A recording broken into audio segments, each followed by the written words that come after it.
హృదయపూర్వక వందనాలు ప్రభు పేరట తెలియజేస్తున్నాను. ఈరోజు మన ధ్యానాంశము సంపూర్ణత. ఏంటండి? చెప్పండి, చెప్తారా? చెప్పండి. ఎందులో సంపూర్ణులు? మనం ఎవరు సంపూర్ణులు? ఎవరు పరిపూర్ణులు? ఎవరు పరిశుద్ధులు? ఎవరు నిర్దోషులు? ఎవరు నిష్కలంకులు? ఎవరు గొప్పవారు? ఇలా మనల్ని మనం ప్రశ్నించుకుంటే మనమేమి సంపూర్ణంగా దేవునిలో కానీ ఎందులో కూడా మనం పరిపూర్ణులం కాదు, సంపూర్ణులము కాలేము కూడా. ఏదో ఒక వెలితి, ఏదో ఒక లోటు అనేది మన జీవితాల్లో కనపడుతూ ఉంటుంది. ఏదైనా కార్యం చేయాలనుకుంటే అక్కడ లోటు అనేది వస్తుంది. మీకు తెలుసు కదా, కానా వివాహంలో అక్కడ ఏమొచ్చింది? కొరత వచ్చింది. ఏ కొరత అది? ద్రాక్షారసపు కొరత ఏర్పడింది. సంపూర్ణం కాలేదు. విందుకు కావాల్సిన ఏర్పాట్లన్నీ చేశారు, కానీ ఆ సమయానికి అది కొరత వచ్చింది. కానీ యేసయ్య ఉన్నాడు కనుక ఆ కొరతను, ఆ లోటును ఏం చేశాడు? ఆయన భర్తీ చేశాడు, తీర్చాడు. తద్వారా ఆ వివాహము సంపూర్ణంగా జరిగింది. ఏదైతే కొరత ఉందో, ఏదైతే అక్కడ సమస్య వచ్చిందో, ఆ సమస్యను అధిగమించడానికి ప్రభువారు ఏం చేశారు? కార్యం చేశారు, కృప చూపించారు.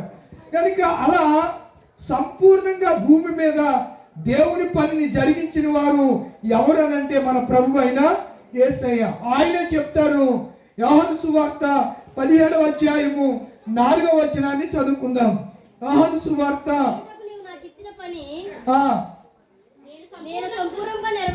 ఏం చేశాడు ఆయన? ఇట్ ఈజ్ ఏ ఫినిష్డ్ అంటే సంపూర్ణం చేయటం. దీన్ని గ్రీక్ లో టెస్క్లాసియా అనే పదాన్ని వాడారు. దీనికి సంపూర్ణం చేయటం. యేసయ్య ఏమంటున్నాడమ్మా? చేయుటకు నీవు నాకు ఇచ్చిన పని ఏం చేశాడంటే ఆయన ఎవరిని మహింపరిచాడు? తండ్రిని మహింపరిచాడు. చేయటానికి యేసయ్యకు తన తండ్రి ఏమిచ్చాడు? పనిచ్చాడు. పనిని మన పనిలో వేలేస్తాం, మధ్యలో విడిచిపెట్టేసి వచ్చేస్తాం. ఏ పని కూడా ఫిల్ చేయం. చేసిన ఏదో ఒక లోటు, కొరత అనేది కనపడుతూ ఉంటుంది. మనం ఎంత చేసినా ఇంకా చేస్తే బాగుండు, అది అక్కడ సరిగా ఎవడొకడు వచ్చి ఏమంటాడు? అంత బాగా చేసావు కానీ ఇక్కడ కొంచెం బాగాలేదు, ఇది కొంచెం బాగా చేస్తే బాగుండు. ఒక శిల్పి విగ్రహాన్ని చెక్కుతున్నాడట. ముందు పార్ట్ అంతా చెక్కేశాడు, అయినా దానికి ఇంకేం చేశాడు? అలా ముసుకేసి ఉంచాడు. శిష్యులు అడుగుతున్నారు, శిల్పి యొక్క శిష్యులు అడుగుతున్నారు, అయ్యా శిల్పం అంతా చెక్కేశారు కదా, చాలా బాగుంది, ఇంకేంటి? దాన్ని ఇనాగ్రేషన్ చేయొచ్చు కదా, దాన్ని ప్రతిష్ఠ చేయొచ్చు కదా, ఇంకెందుకు ఆలస్యం చేస్తున్నారంటే, లేదు నాయన, ఇంకా అది పూర్తి కాలేదు, అది ఇంకా సంపూర్ణం చేయబడలేదు అని చెప్తూ వస్తున్నాడంట. ఎవరు? శిల్పి. ఎవరికి? తన శిష్యులకి, అడిగే వారికి సమాధానం చెప్తూ ఉన్నాడు. కారణం ఏంటనగా వెనక భాగంలో కొంచెం లోటు అనేది అతడు గమనించాడు. దానిని కూడా పూర్తి చేస్తే తప్ప దాని మీద ఉన్నటువంటి ముసుగులు అతడు తీయటానికి ఇష్టపడట్లా. అంటే పని ఏం కాలేదు? పూర్తి కాలేదు, సంపూర్ణం కాలేదు, పరిపూర్ణం కాలేదు.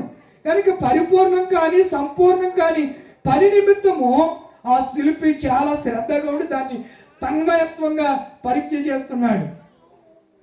మీకు భీమవరాన్ని గోపాలరాజు గారు అని ఉన్నారు, డాక్టర్ గారు, ఇప్పుడు కూడా ఉన్నారు, బాగా పెద్ద వయసు అయిపోయింది.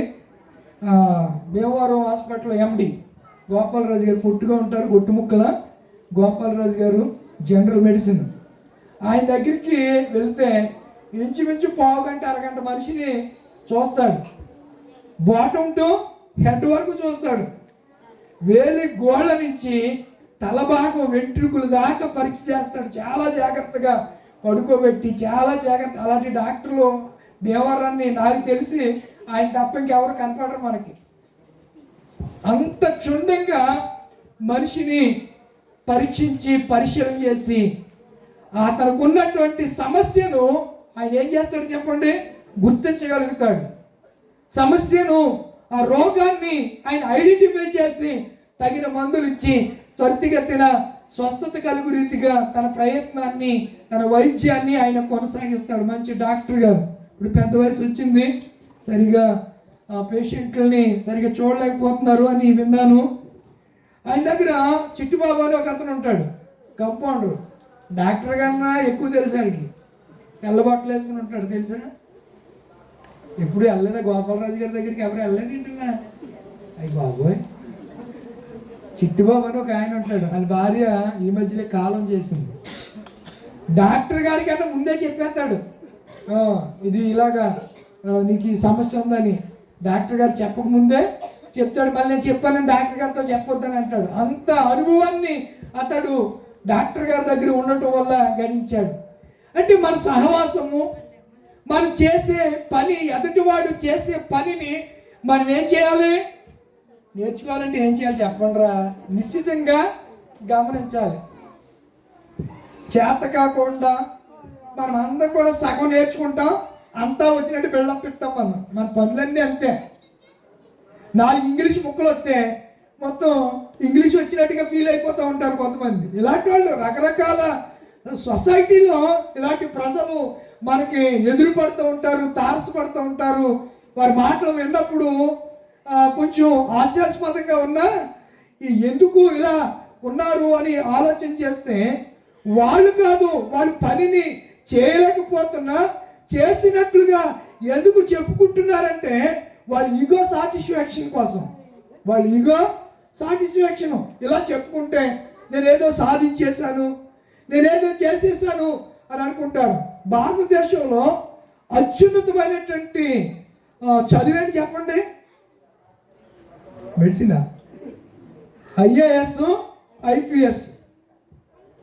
ఐఏఎస్ ఇండియన్ సర్వీస్ అంటే సోషల్ సర్వీసు, ఈ సంబంధించినటువంటి శాంతి భద్రతలను పరీక్షించేది, కాపాడేది ఐపీఎస్ అయితే, ప్రజలకు సేవ చేసి వాళ్ళకి కావాల్సిన వనరులను సమకూర్చేది అని చెప్పండి.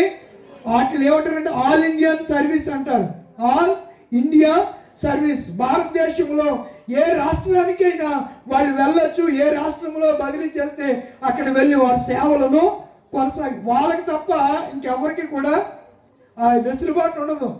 మిగతా వాళ్ళు ఏ స్టేట్లో ఉంటే ఆ స్టేట్లోనే పనిచేయాలి, అంతే తప్ప వేరే స్టేట్ వెళ్ళి పనిచేయటానికి ఉండదు. వాళ్ళకి మటుకు ఇండియాలో కొంతమంది సాఫ్ట్వేర్లు, హార్డ్వేర్లు ఇతర దేశాలకు వెళ్ళి వాళ్ళు పనిచేసి జీతాలు అది వేరు.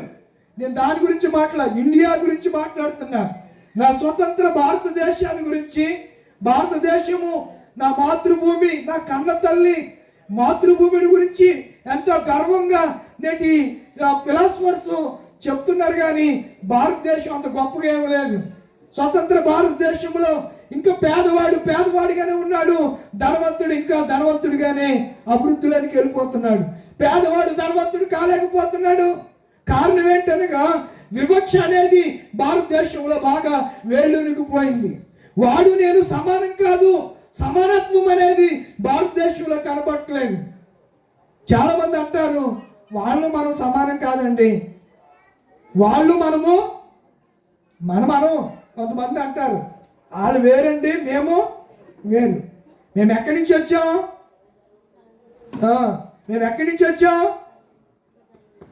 ఎవరు? తల్ల నుంచి వచ్చిన ఎవరు తెలీదా మీకు? ఎవరు? బ్రాహ్మణులు తల్ల నుంచి వచ్చారు, క్షత్రియులు భుజాల నుంచి వచ్చారు, కౌంటోళ్ళు పొట్టలో నుంచి వచ్చారు, మనమంతా శూద్రులు. వీళ్ళందరూ ఎక్కడి నుంచి వచ్చారు? పాదాల నుంచి వచ్చారు. వర్ణ వివక్ష. ఎన్ని వర్ణాలు ఉన్నాయి? 4. ఇప్పుడు చాలా మంది అంటారు వాళ్ళు మేము సమానం కాదండి, వాళ్ళు మేము ఒకటి కాదు, వాళ్ళు వేరు మేము వేరు అని మాట్లాడే పరిస్థితి ఉంది. కనుక ఇలాంటి వివక్షను అంతటిని ఎవరు రూపుమాపారు అంటే ప్రభువు యేసయ్యే. ఆయన పేదవారి గుడిసెల్లోనికి వెళ్ళాడు, పేదవారి ఇళ్లను దర్శించాడు, చేపలు పట్టుకునే వారి ఇంటిలోనికి వెళ్ళి పేతురు అంత జ్వరముతో ఉంటే ఆమెకి ఏమిచ్చాడు ఆయన? చెప్పండి, ఏం చేశాడు? స్వస్థపరిచాడు. చాలా దినాల నుంచి జ్వరంతో మంచం పట్టేసిన ఆమెని ఆయన ఏం చేశాడు చెప్పండి? బాగు చేశాడు. చాలా అద్భుత కార్యాలు ఆయన ఈ లోకంలో ఉండగా ఆయన చేశాడు. ఆయన చేయలేంది ఆయన ఇది చేశాడు, ఇది చేయలేదు అంటానికి లేదు. ఆయన సర్వాంతర్యామి, సర్వము మీద అధికారి. మనం పాడతాం కదా, క్రీస్తే సర్వాధికారి, క్రీస్తే క్రీస్తే ఆశీర్వాదారి, క్రీస్తే. అలా ఉందా? ఏం పాడతారు? పాడండి, తీయండి. 144 కీర్తన. మీరు మీ గురించి నేను మళ్ళీ మీకు అందుకోని అప్పుడమ్మని అంటే మళ్ళీ అందుకోవాల్సి వస్తుంది మీ గురించి మీరు చేసే పనులకి. 144 ఏమనుంది? పాడండి, ఇప్పుడు పాడండి, కరెక్ట్ చేసి పాడండి. క్రీస్తే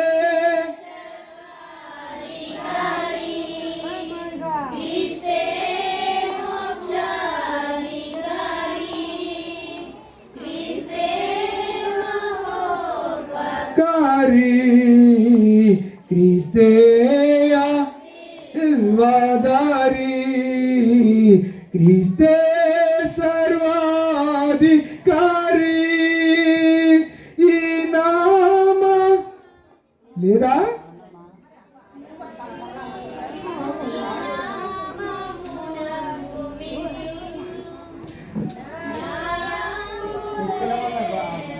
దంచు యేసు గానామలు పాడి. ఈ నామమునకు మించు నామములే దంచు యెహోవా తండ్రి యేసును హెచ్చించినాడు గానా. క్రీస్తే సర్వాధికారి, క్రీస్తే మోక్షాధికారి,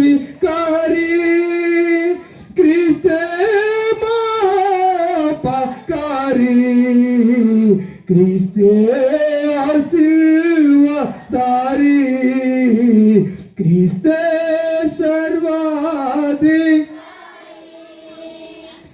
వాక్యానికి అంశానికి సంబంధించినప్పుడు సందర్భ సహితంగా దేవుడు మనకి పాట ద్వారా ఈజీగా హృదయాన్ని కనెక్ట్ చేయొచ్చు. పాట ద్వారా ఒకసారి డిజిఎస్ దినకర్ గారు పాట పాడుతున్నారంట. రమ్మను చున్నాడు నిన్ను ప్రభు యేసు, వాంఛాతన కరము చాపి రమ్మను చున్నాడు, వాంఛాతన కరము చాపి. ఇలా పాడుతూ ఉంటే ఎక్కడో మీటింగ్కి వెనకాల కూర్చున్న వాళ్ళు ఆ పాట ద్వారా వారి హృదయాన్ని టచ్ చేసి మారు మనసు పొంది ఆయన చేత ఏం పొందారు? బాప్తిసం పొందారు. పాటల ద్వారా కూడా ప్రభువారు ఏమిస్తారు చెప్పండి? రక్షణనిస్తారు. పాట మన జీవితాన్ని కొన్నిసార్లు ఆ పాట ద్వారా మనం ఆదరణ పొందుతాం, ఓదార్పు కూడా పొందుతాం. మీరు చాలా విపరీతమైనటువంటి ఇబ్బందిలో ఉన్నారనుకోండి, బాగా డిప్రెషన్లోకి వెళ్ళిపోయారనుకోండి, చాలా బాధతో ఉన్నారనుకోండి, అలాంటప్పుడు పాటలు మనల్ని ఏం చేస్తాయి?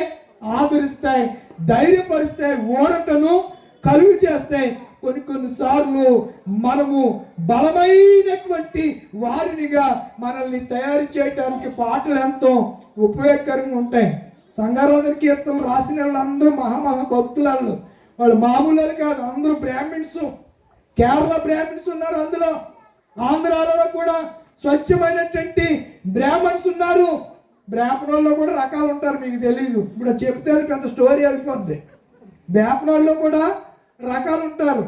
కొంతమంది బ్రాహ్మణులు పెళ్ళిళ్ళే చేస్తారు. పెళ్ళిళ్ళు చేసినట్టు దర్శనాలు చేయకూడదు, తెలుసా మీకు? అంటే అవునా? పెళ్ళిళ్ళు చేసేవాళ్ళు, దినాలు చేసే బ్రాహ్మణులు వేరు, బ్రాహ్మణులు వేరు. ఈ గుళ్ళు దగ్గర పూజలు చేసే బ్రాహ్మణులు వేరు. వీళ్ళలో చాలా రకాలు ఉంటాయి, చాలా మంది రకరకాలు ఉంటాయి. మనం ఆలోచించేయాలి ప్రియులారా. ఎవరు కూడా తమ పనుల్ని పరిపూర్ణము చేయలేదు, కానీ నా యేసయ్య ఏమంటున్నాడు? నీవు నాకు ఇచ్చిన పని. ఇప్పుడు రండి, వాక్యం దగ్గరికి వచ్చేయండి. ఎక్కడ విడిచిపెట్టేసావు అక్కడికి రావాలి. చేయుటకు నీవు నాకు ఇచ్చిన పనిని నేను, మన అంశం ఏంటి? సంపూర్ణం. It is a finish. పూర్తి చేయటం ఏంటి? పనిని పూర్తి చేయటం. చేయుటకు తండ్రి నీవు నాకు ఇచ్చిన పనిని నేను సంపూర్ణముగా నెరవేర్చి భూమి మీద ఎవరిని మహిమపరిచాడంట? పని ఎవరు అప్పగించారు? తండ్రి అప్పగించారు. ఎవరికి అప్పగించారు? కుమారుడైన యేసుకు. ఏం పని అప్పగించాడు ఆయనకి? ప్రజలందరికీ రక్షణ తీసుకురావాలి. ఆ రక్షణ ఎలా వస్తుంది? క్రీస్తే ఆ సిలువ దారి. అంటే క్రీస్తు సిలువలో మరణించుట ద్వారా, క్రీస్తు సిలువలో చనిపోవటం ద్వారా మనకి ఏం ప్రాప్తించింది? రక్షణ సంప్రాప్తించింది, రక్షణ కలిగింది. ఎవరి ద్వారా? ఈ సేవియర్, ఈ రక్షకుడు, ఈ సాల్వేషన్ మనకి ఎలా కలిగిందంటే ప్రభు అయిన యేసు పనిని పూర్తి చేయటం ద్వారా. మత్తయి సువార్త 27:46 వచనంలో, మత్తయి సువార్త ఈరోజు పాఠ్యాంశాన్ని పరిశీలన చేస్తే, మత్తయి సువార్త ఎప్పుడంట? టైం ఉందండి అక్కడ. ఇంచుమించు ఇది ఎన్నో మాట? 4వ మాట. 4వ మాట. ఇంచుమించు ఏలి అమ్మా ఎన్ని గంటలు ఉంది అక్కడ అమ్మా? మరి 4 గంటలు అన్నట్టు అదే గుమ్ముడు పొరపాటుగా చదివవురా. 4 గంటలు అన్నావు. అనబోయి 4 గంటలు అన్నావా?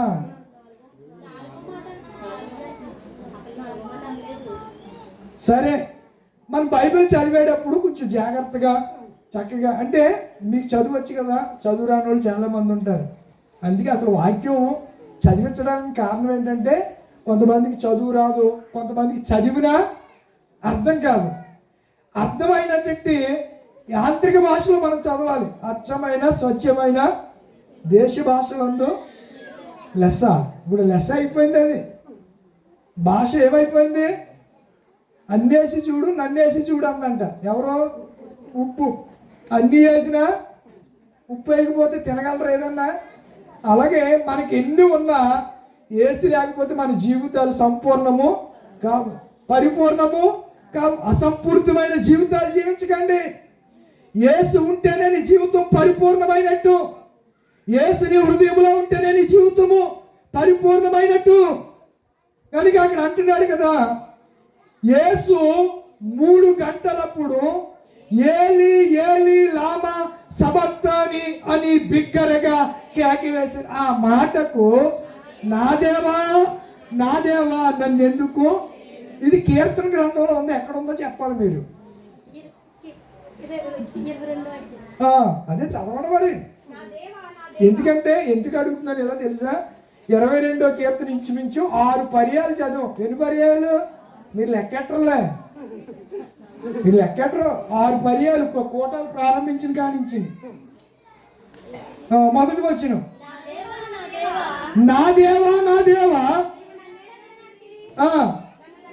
నన్ను రక్షింపక నా ఆర్తధ్వని వినక. ఏంటంట? తండ్రి ఎవరికి దూరం అయిపోయాడంట? కుమారుడికి. యేసు ప్రభు అంటున్నాడు, నా దేవా నా దేవా నన్ను ఎలా చేయి విడిచేశావు. ఈ ప్రవచనం ఎవరు ప్రవచించారు? దావీదు ప్రవచించాడు. ఈ ప్రవచనం దావీదు గురించా? ఎవరి గురించి? యేసు ప్రభు వారు. ఇప్పుడు దావీదు ప్రవచించిన ప్రవచనం యేసు ప్రభు వారు 3 గంటలప్పుడు 4వ మాటగా సిలువలో ఏమంటున్నాడు చెప్పరేంటిలా? నా దేవా నాది. మీకు అర్థం అవ్వట్లేదా ఏంటి? వాక్యం అర్థం కావట్లేదా? ఇంతగా మీ స్థాయిలోకి వచ్చి చెప్తున్నాను. నేను ఎక్కడ ఇంగ్లీష్ పదాలు వాడి ఇంగ్లీష్లో చెప్తే ఏంటి సిఆర్ గారు ఈయన చదువుకున్నాడని ఈయన ఇష్టమైనట్టు ఇంగ్లీష్లో మాకేం అర్థం అవుతుందని మా అమ్మోళ్ళు అందరూ నన్ను తిట్టుకుంటారు. తిడతారా తిట్టరు చెప్పండి? ఇందులో ఇంగ్లీష్ వచ్చిన వాళ్ళు, బాగా ఇంగ్లీష్ నాలెడ్జ్ ఉన్నవాళ్ళు, గ్రామర్ వచ్చిన వాళ్ళు చెప్పండి, చేయొద్దండి. ఇంగ్లీష్ గ్రామర్ బాగా ఇంగ్లీష్ ఏంటి ఆయన ఎత్తుతున్నాడు అక్కడ బొడ్డుపల్లి అయినా ఏంటా బాబా ఉత్తే గురించి మాకు కూడా నేర్పడా బాబా. అర్థమవుతుందా? అంటే మనం చదువుకున్నా ఇప్పుడు అమెరికా వాడు ఉన్నాడు, వాడు ఇంగ్లీష్ మనకు అర్థమైంది. హాస్టల్ అంటాడు. అది ఏదో మాట్లాడతాడు, మాట్లాడేది కరెక్టే, ఇంగ్లీష్ కరెక్ట్ భాష మాట్లాడుతున్నాడు, కానీ మనకి అర్థమైంది రాదు. ఎన్టీ రామారావు మాట్లాడేవాడు గ్రాంధిక భాష అంటారు దాన్ని. ఇంగ్లీష్లో కూడా గ్రాంధికం ఉండాలి, కళ ఉండాలి. మాట్లాడే ప్రొనౌన్సియేషన్లో ఏముండాలి? గ్రాంధికం అంటారు దాన్ని. ప్రొనౌన్సియేషన్ ఉచ్చారణ అనేది కరెక్ట్గా ఉండాలి. లేకపోతే ఎంత చెప్పినా అవతల వ్యక్తికి అర్థం కాని పరిస్థితులు ఉంటాయి. అందుకనే మీ భాషలో కొన్ని మోటి భాషలు కూడా వాడడానికి గల కారణం ఏంటంటే కొన్ని పదాలు మీకు కరెక్ట్గా అర్థమవుతాయి. దానికి నేను సంస్కృతం జోడించి సంస్కృతంలో మాట్లాడితే సంస్కృత పదాలు వ్యాపరోళ్ళగా మాట్లాడితే మీకు ఒక్క మాట కూడా ఏం చెప్పాడైనా ఇంటికి వెళ్ళాక చెప్పాడులే బాగానే చెప్పాడు, చెప్పాడు ఏం బాగా చెప్పాడు ఇంతే తప్ప ఇంకా రెండో ముక్క రాదు. ఒక అమ్మ వెళ్ళి కోటానికి వెళ్ళి వచ్చిందంట. కోటానికి వెళ్ళి వచ్చి అలా ఆయన అడిగాడంట, అమ్మా కోటానికి వెళ్ళావు కదా ఏం చెప్పారంటే కొరువు దెయ్యాల గురించి చెప్పారు మాస్టర్ గారు అందంట. ఏ దెయ్యాలు? ఆయన అన్నది కొరింథీయులకు రాసిన పత్రిక అంటే ఈమెకి ఎలాగ అర్థమైంది? కొరువు దెయ్యాలని అర్థమైందంట. మరి నేనేం చేయను చెప్పండి అమ్మలారా, నేనేం చేయను? ఆవిడకి అలా అర్థమైతే ఏంటే కొరువు దెయ్యాలు కూడా ఉన్నాయని అంటున్నాడంటే అతను. ఏమంటున్నాడు? కొరువు దెయ్యాలు కూడా ఉన్నాయంటే ఉన్నాయి అని. వీడికి తర్వాత ఏమో అర్థమైందో ఆ కొరువు దెయ్యం నువ్వై ఉంటావు, నీ గురించి చెప్పాడు అన్నాడంట. ఇద్దరికి గొడవ అయిపోయి ఆ కొరువు దెయ్యానివి నువ్వే ఎప్పుడు చూసినా నన్ను నువ్వు ఏపించుకుని తింటానే ఉంటావు, కాల్చుకు తింటానే ఉంటావు, ఎంత చేసినా చేయలేదు అని అంటానే ఉంటావు నువ్వు. అసలు నేను ఎంత చేసినా నీకు తృప్తి అనేది లేదు, నేను అలా సంతోషపెట్టలేకపోతున్నా పని ద్వారా అని చెప్పి అన్నాడంట. వినేటప్పుడు జాగ్రత్తగా వినాలి. కొరింథీయులు అంత మానేసి కొరువు దెయ్యాలని చెప్పిందంటే వెళ్ళి ఆ అమ్మ మరి నేను ఏం చేయాలి చెప్పండి అంటే వినేటప్పుడు ఎలా వినాలి? శ్రద్ధగా ఉండాలి. దేవుడు అందుకే చెప్పాడు ద్వితీయోపదేశకాండం 28వ అధ్యాయము, ద్వితీయోపదేశకాండం 28వ అధ్యాయం 1వ వచనం త్వరగా చదవాలి. చాలండి, ఒక్క మాట చెప్తే మీకు కనెక్ట్ అయిపోద్ది అంతే. నీవు నీ దేవుడైన యెహోవా మాట ఎలా వినాలి? ఏం పేరు నీ పేరు? మౌనిక. నీవు నీ దేవుడైన యెహోవా మాట ఎలా వినాలి? నువ్వు శ్రద్ధగా ఉండాలి. అశ్రద్ధగా ఉంటే కొరువు దెయ్యాలనే ఉంటుంది. మరి ఎలా వినాలంట? వింటేనే కదా ఆశీర్వాదం వచ్చేది. ఇప్పుడు యేసు ప్రభు వారు తండ్రి అయిన దేవుని మాటను శ్రద్ధగా విన్నాడా అశ్రద్ధగా చేశాడా? బైబిల్లో మాట ఉంటుంది, యెహోవా కార్యములు అశ్రద్ధగా చేయువాడు పూర్చేయి మోసేసా శాపగ్రస్తుడు అవును. ఆమేన్.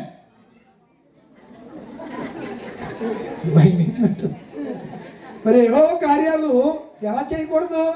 అశ్రద్ధగా. ఎలా చేయాలి? శ్రద్ధగా చేయాలి. మన పనులు మనం శ్రద్ధగా చేసుకోవట్లేదా?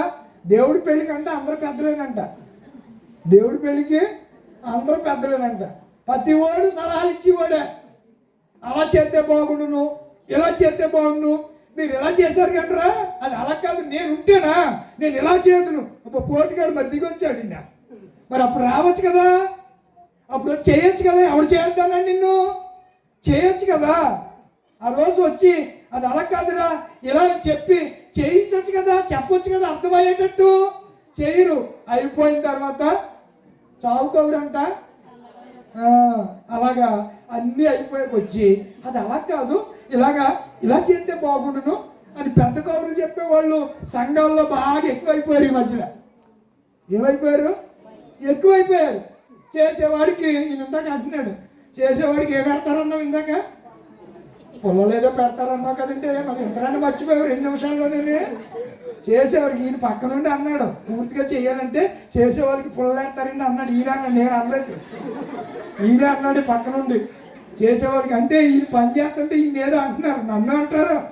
నన్ను అనరంటే నేనేమో అతీతుని కాదు, యేసు ప్రభునే, నా ప్రభునే అన్నారు. నువ్వు దెయ్యాలు పట్టిన వాళ్ళు బాగు చేస్తున్నావు, నీకు కూడా ఏం పట్టింది? దెయ్యం పట్టింది అంటే పర్లేదు. ఇంకో మాట అన్నారు, నువ్వు సమరయుడు అన్నారు. సమరయుడు అంటే నువ్వు అన్యుడు అని. సమరయుడు ఎవరు? అన్యులాళ్ళు సమరయులు అని చెప్పి యేసు ప్రభుని అన్నారు. యేసుని నమ్ముకున్నట్టు మనం అనటంలో పెద్ద అతిశయోక్తి ఏం లేదు, కంపల్సరిగా అంటారు.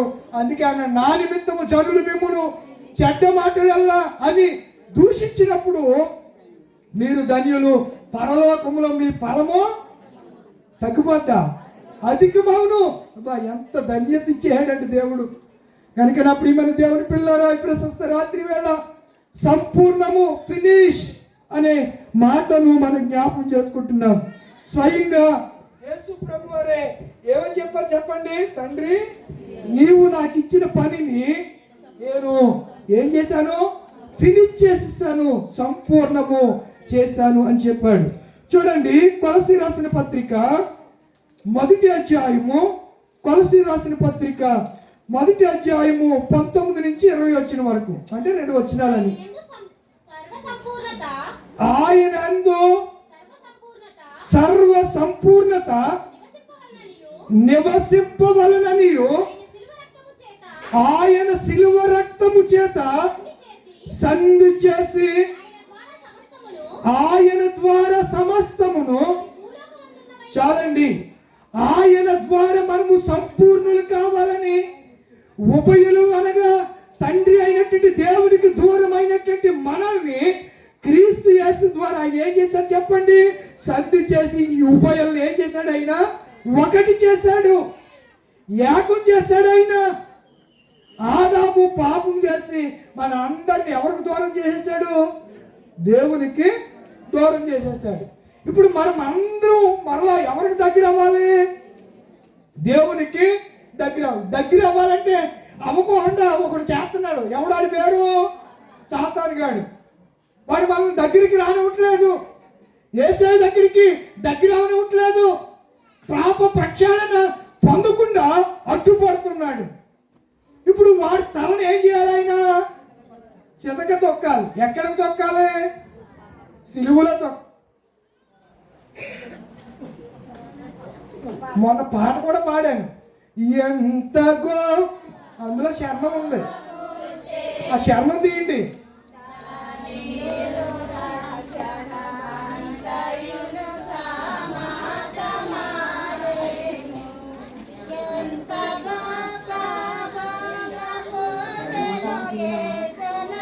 కల్వరి మెట్టను సంతసముతో సిల్వ కొట్టగా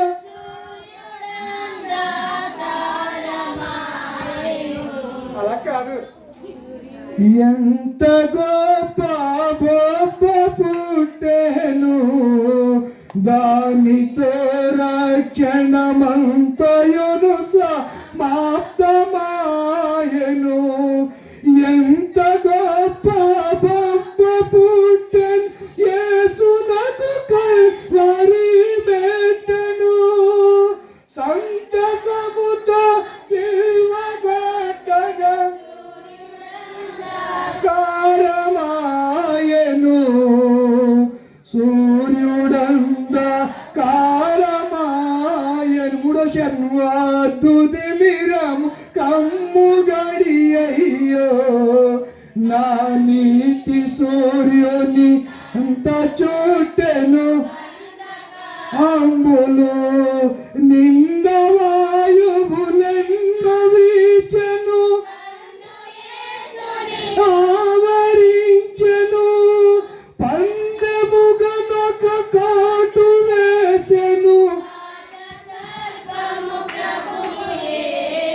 యేసుని పాత సర్పము.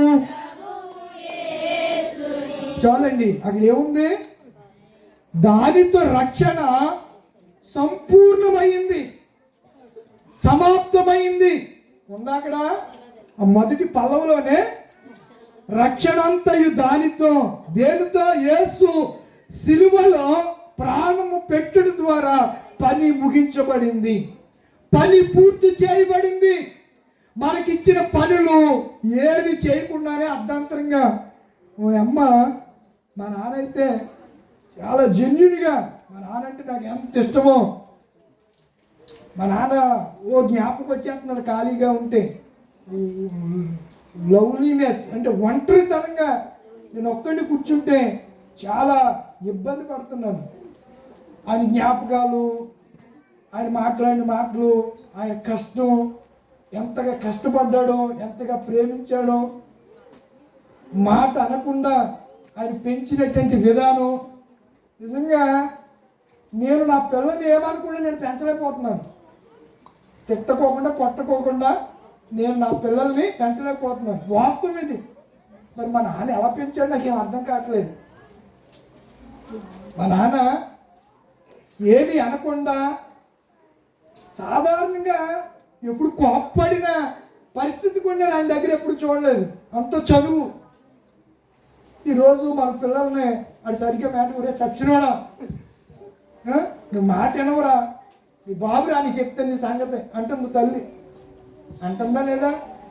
రా మీ అమ్మ అందంటరా, మీ అమ్మ తెమ్మ వేసుకుంటుంది, నన్ను ఉంటుంది ఎక్కనే, మీ నాన్న వచ్చేసి చెప్తాను నీ సంగతాన్ని.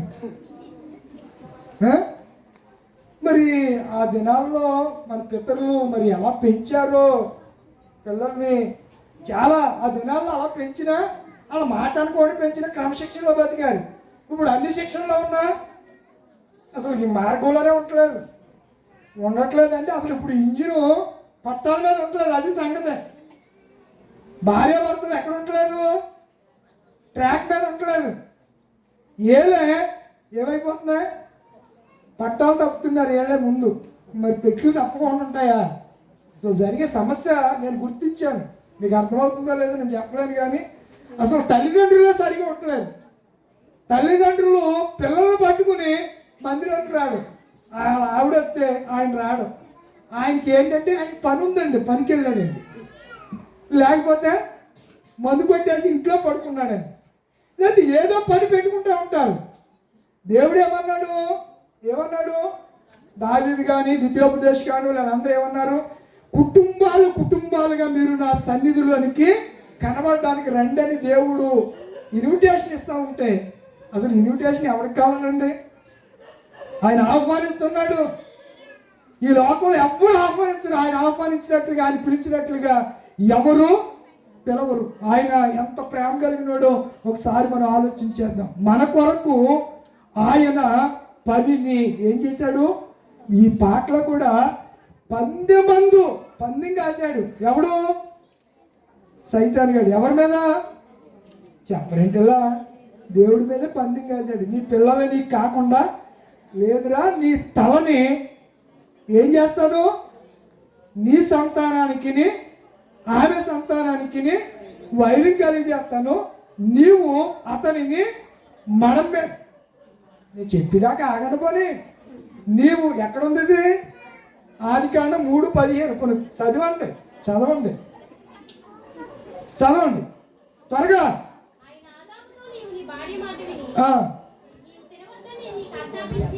ఎన్నోది? 15 వచ్చినవేనా బాబు? ఎన్నో వచ్చినాయి చెప్పండి ఇలా బాబా. 15ఏనా?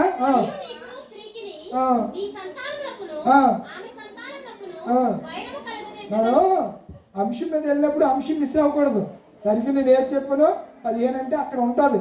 ఒకవేళ మొదటి లైన్లో లేకపోతే కింద లైన్లోకి వచ్చి చదవాలి. ఆ మాట కానీ స్టార్ట్ చేయాలి. నీకును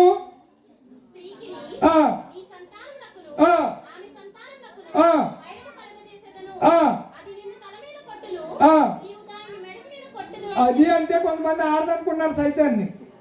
అది భాషలో అక్కడ ప్రొనౌన్సియేషన్లో కొంచెం తేడా వచ్చింది. అది అనేటప్పటికి ఏమనుకుంటున్నారు? ఆడదే అక్కడ గోపికలాగా తిరుగుతుంది, వచ్చి ఆయన మోహించాడు అన్నట్టుగా చెప్తున్నారు కొంతమంది. బాబాయ్ ఆ జోలికి అనకూడదు మనం. సరేలే, ఏంటి అది నిన్ను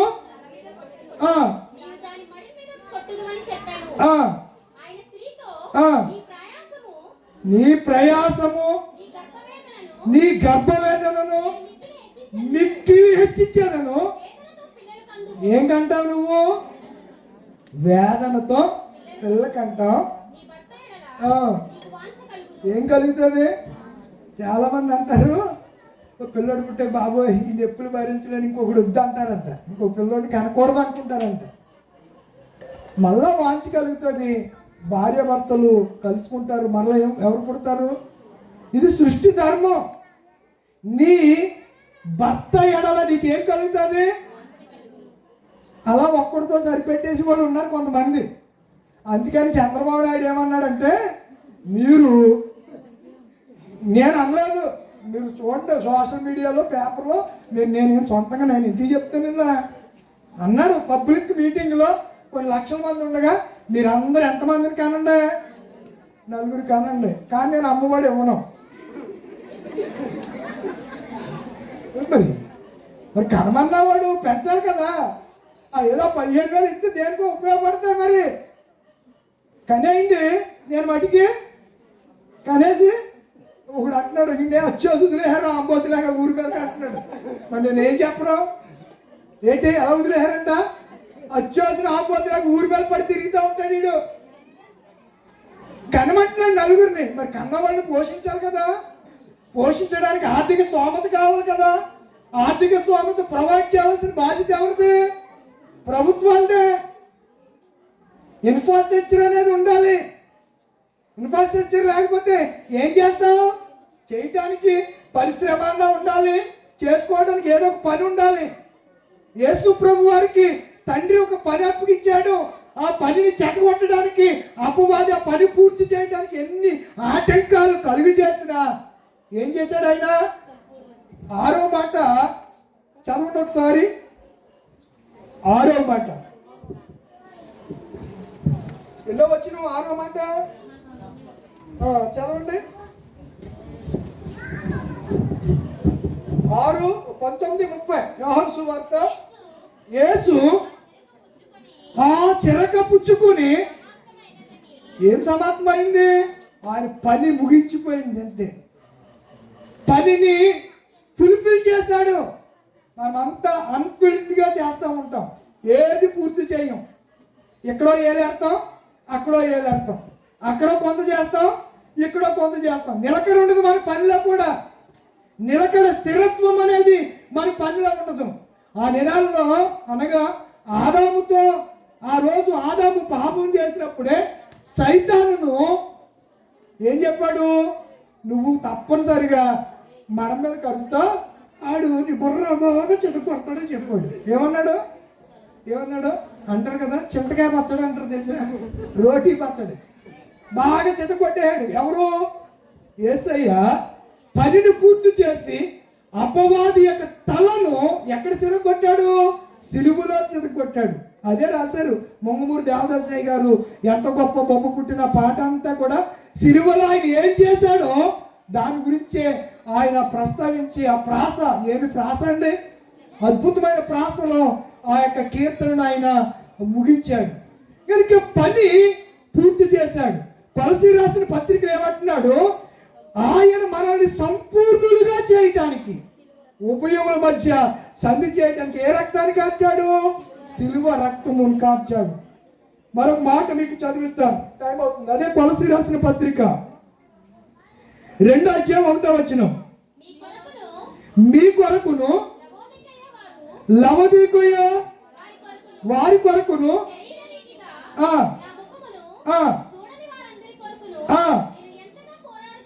నేను ఎంతగా పోరాడుచున్నానో వారు ప్రేమ యందు అతుకుబడి. మనకు కావాల్సిన మాట ఏంటి? ప్రేమ యందు అతుకుబడి సంపూర్ణ గ్రహింపు యొక్క ఏ ఐశ్వర్యం? పని పూర్తి చేస్తే ఐశ్వర్యం ఆశీర్వాదం కలుగుతాయండి. తన పనిలో నిపుణత కలిగిన వాడిని చూచితివా, అతడు ఎక్కడ నిలబడతాడు? రాజుల ఎదుటే.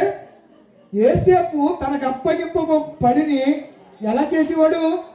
నమ్మకంగా చేశాడు. పొతిఫర్లో ఇంటిలో ఉన్న నమ్మకంగానే చేశాడు. భార్య వచ్చి 30 దెబ్బలు పెట్టినా పాపం చేయలేదు. చెరసాలలోకి వెళ్ళినా చెప్పండి పనిని ఎలా చేశాడు? నమ్మకంగానే చేశాడు. ఖైదీలను అప్పగిస్తే ఖైదీల పట్ల కఠినాత్ముడిగా వ్యవహరించలేదు. చాలా నమ్మకంగా దేవునికి భయపడి తన పనిని చేశాడు. ఎవరు? యోసేపు. ఆశీర్వదించబడ్డాడా లేదా? యేసయ్య పనిని పూర్తి చేస్తేనే మనకేం కలిగింది? రక్షణ వచ్చింది. అలాగే మన పనిని మనం పరిపూర్ణం చేస్తే, ఫినిష్ చేస్తేనే మనము దేవుని చేత ఏమని పిలువబడతాం? బల నమ్మకమైన. నీకు అర్థమవడం కోసం ఉపమానం చెప్పి ముగించేస్తాను, టైం అయిపోతుంది. ఆయన వెళుతూ వెళుతూ దూరదేశం వెళుతూ రాజుగారు తన సేవకులు పిలిచి ఒకడికి 1 తలాంతు, ఒకడికి 2, ఒకడికి 5 ఇచ్చి, నేను త్వరగానే వస్తాను, వీటితోటి మీరు ఏం చేయాలి? వ్యాపారం చేయమని చెప్పాడు. ఏం చేయమన్నాడు? వ్యాపారం చేస్తే ఆటోమేటిక్గా ఏమొస్తాయి? లాభాలు వస్తాయి. కష్టపడి పని చేయండి అని చెప్పాడు. 1 తలాంతు తీసుకున్నవాడు ఏం చేశాడు? నువ్వు విత్తన చోట కోయివాడువును, కఠినుడు నువ్వు. యేసు ప్రభు ఎలా బాబు నీకు ఇచ్చింది ఏం చేసావు? 5కి 5 తలాంతు, 2కి 2 సంపాదించినాడు. 4 ఇచ్చి ఇగో బాబు నువ్వు నాకు 2 ఇచ్చావు, ఇగో 4 అన్నాడు. 5 తీసుకున్నవాడు ఏం చెప్పాడు? ఇదిగో నాయనా నువ్వు నాకు 5 ఇచ్చావు, ఇదిగో 10 అని చెప్పాడు. ఈ ఒకటోడు వీడేం చేశాడు? దాన్ని అట్టుకెళ్ళంట మట్టిలో కప్పెట్టేసి జాతగాని వచ్చాక వెళ్ళి తవ్వి పట్టుకొచ్చి ఇదిగో నువ్వు ఇచ్చింది నీకు ఇచ్చేసి, ఎలా ఇచ్చావంటే నీ గురించి నాకు తెలుసు. నీ గురించి ఏం తెలుసు? ఆయన గురించి ఆయన ఎలాంటోడంట? కఠినాత్ముడు. చదవమ్మా.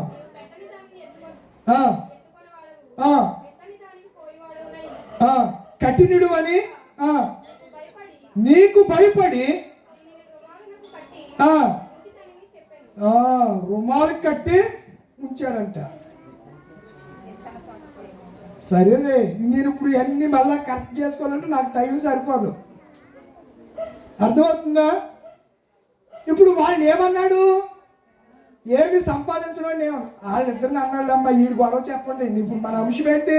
పని పూర్తి చేయని గురించి ఆలోచన చేస్తున్నాం. ఏమన్నాడు? అక్కడ రాయబడి ఏమంటే సోమరివైన చెడ్డదాసుడా. ఏమన్నాడు? మరి నువ్వు పని చేయడానికి ఇష్టపడలేదు. కొంతమంది ఒళ్ళొచ్చి పని చేయరండి. కొంచెం కష్టమైపోతే ఇంట్లో వాళ్ళ మీద అందరి మీద అరిచేస్తాడు. ఇంట్లో వాళ్ళ మీద. అందుకే వీడికి ఏమంటారంటే వీడికి బాగా మంట ఎక్కువ బాబు వీడికి. ఇంకో మాట అంటారు, వీడికి ఏదో మూలశంక ఉన్నట్టు ఉంది, అందుకే అందరి మీద అరిచేస్తున్నాడు అంటారు. ఆ మూలశంక ఉన్నవాడు కుదురుగా కూర్చోలేడు. ఆ బాధ అటువంటిది. కట్టుకొని కరుస్తూ ఉంటుంది. అందుకని ఆ బాధను బట్టి అందుకంటే వీడు బాగా కేకగురే, ఆడికి బీపీ కొట్టినాడు, ఆడికి మూలశంక కూడా ఆ జోలికి కాసేపు అని అలా వదిలేండి అంటారు కొంతమంది. మోదీ విన్నాం ఎప్పుడన్నా? అలాంటి పరిస్థితులు ఉంటాయి. వీడు పనిని చేయకోకుండా మరలా నిందలు వేస్తున్నాడు పని ఇచ్చినటువంటి ఆయన్ని. ఏమంటున్నాడు? నువ్వు మంచోడువో. యేసు మంచోడు కదా. ఎంత మంచి దేవుడవేసయ్యా, ఎంత మంచి దేవుడవేసయ్యా, చింతలన్నీ తీరేనయ్యా నిన్ను చేరినా. ఎంత మంచి అయ్యా, నా చింతలన్నీ నిన్ను చేరినా. ఎంత మంచి, అంత మంచి దేవుడు పట్టుకుని పనిలో స్వామురోడయ్యి పనిని పూర్తి చేయకుండా యేసయ్యని ఏమంటున్నాడు? చెప్పండి, ఏమంటున్నాడు? నీవు కఠినుడవు అంటున్నాడు. యేసయ్య తండ్రితో ఏం చెప్తున్నాడు? నీవు నాకు ఇచ్చిన పనిని నేనేం చేశాను? పూర్తి చేశాను. పౌలు ఏమంటున్నాడు? మీరు సంపూర్ణులగుటమే దేవుని చిత్తం. మీరు ఎలా ఉండటం దేవుని చిత్తం? సంపూర్ణంగా ఉండటమే దేవుని చిత్తం అంటాడు. కొలస్సి 1:9లోను, ఎఫెసీ 3:18లోను ఈ మాటలు మనకు కనబడుతూ ఉంటాయి. తిమోతికి రాసినటువంటి, అందుకే పెన్ను పుస్తకం తెచ్చుకున్న ఒక్కరోజు మీరు మాట వినరు అసలు. తిమోతికి రాసిన 2వ పత్రిక 4:5లో నా పరిచర్యను నేను సంపూర్ణముగా జరిగించాను అని అంటూ ఉంటాడు. కనుక నా ప్రియమైన దేవుని పిల్లలారా, ఈ రాత్రి తండ్రి ఆయన్ను ఒంటరిగా విడిచిపెట్టేసిన ఒంటరి వాడే 10,000 మంది అన్నట్లుగా తన పనిని ఏం చేశాడు ఆయన? యేసయ్య. మనకి దేవుడు చాలా చిన్న జీవితం అండి. మానవ జీవితం ఆఫ్టర్ ఆల్ 60 సంవత్సరాలు 70 సంవత్సరాలు. కాకిలాగా కలకాలం బతకాలని ఆశపడకండి. ఒకవేళ అలా ఉండాలంటే వాటి ఆయాసము, వాటి వైభవం ఏంటంట? ఆయాసమే, దుఃఖమే. దానివల్ల వచ్చేదేం కాదు, దుఃఖం. కనుక ఉన్నన్నాళ్ళు ఈ బ్రతుకు కాలంలో మనం ఎవరు పని చేయాలి? దేవుడు. అంటే దేవుడు మీకు సేవ చేయాలా? పరిచర్య విధాలు నానా రకాలు. మీరు కొరింథీయులకు రాసిన పత్రిక, 1 కొరింథీయులకు రాసినటువంటి పత్రిక 14వ అధ్యాయం చూస్తే పరిచర్యలు నానా విధములుగా ఉన్నాయి. పంచిపెట్టేవాడు, ప్రవచించేవాడు, భాషలు మాట్లాడేవాడు, ఇలా ప్రార్థన చేసేవాడు, రకరకాల పరిచర్యలు, 14 రకాల పరిచర్యలు అక్కడ మనకు కనబడుతూ ఉంటాయి. అందరూ బోధకులుగా ఉండకండి. బోధకులైన మీకు మరీ కఠినమైన తీర్పు, 2 అంతల తీర్పు. బోధకులకి 2 అంతల తీర్పు. కనుక యేసయ్య ఏ రీతిగా అయితే పని చేయటం ద్వారా ఎవరికి మహిమ కలిగిందంట? తండ్రికి మహిమ కలిగింది. మన ద్వారా ఎవరు మహిమపరచబడాలి? మన పనుల ద్వారా, మన చేతల ద్వారా, మన ప్రవర్తన ద్వారా, మన మాటల ద్వారా, మన భక్తి ద్వారా ఎవరికి మహిమ కలగాలి? తండ్రికి మహిమ కలిగే రీతిగా పనులు చేద్దామా? చేయాలంటే మనం ఏం చేయాలి? విరిగి నలిగిన హృదయంతో ఒకసారి ప్రభువా నేను చేయాలనుకుంటున్నాను ప్రభువా, కానీ సైతాన్ గారు నన్ను చేయనివ్వట్లేదు, చేయటానికి నీ కృప దయచేయమని ఒకసారి హృదయంలో బలమైన తీర్మానం చేసుకుందాం. తల వంచండి, కళ్ళు మూసుకోనండి, ప్రార్థన చేసుకుందాం.